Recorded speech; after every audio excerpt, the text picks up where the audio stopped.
The City Council is urging residents to be better prepared for natural disasters following the June flooding and the recent fire on Saddle Hill.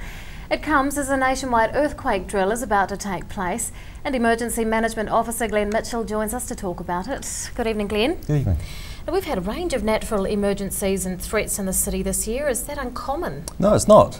In the last 10 years, there's been a period in any given year we've had floods, fires, landslips, the whole lot. So yeah, no, it's not uncommon at all. Now, you're having an earthquake drill this week, but why? So it's about trying to encourage people to think about what to do before, during and after an earthquake. So practicing that drop, cover and hold, the right thing to do during an earthquake, and to think about how they would cope during a disaster. What should residents do to prepare for a natural disaster?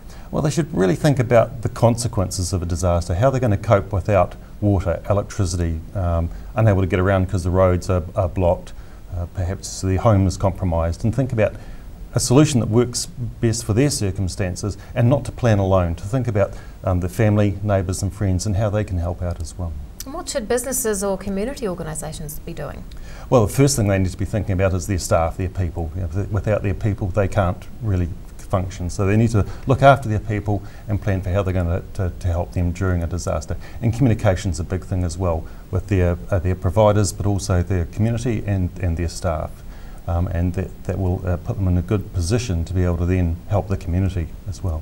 And this week's event is called Shakeout. How many locals have signed up for it, and how does that work? So we had nearly 24,000 Dunedin people sign up so far. We'd encourage more. When you sign on to the shakeout.govt.nz website, you get a whole lot of access to resources to help plan for any sort of disaster, but also what you can do to plan for an earthquake drill itself, whether it be in the workplace or at home. Are they participating in this week's event?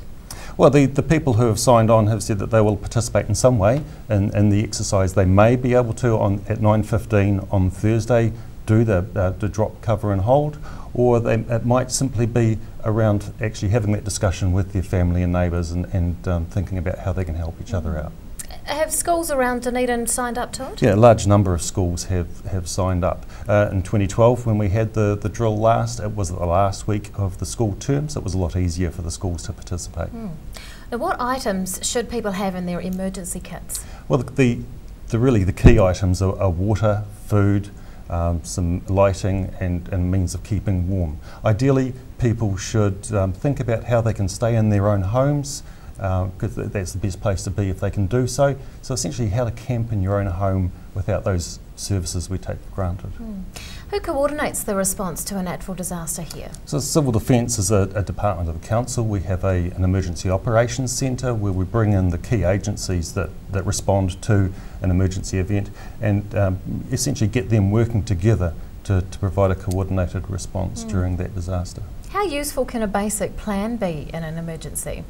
The plan is useful, but really the value is in the exercise, the activity of actually going through the planning, having that discussion with, again, family, friends, neighbours, about how we're going to cope with a certain type of event or a certain consequence, without those services and how they're going to get by and help each other out.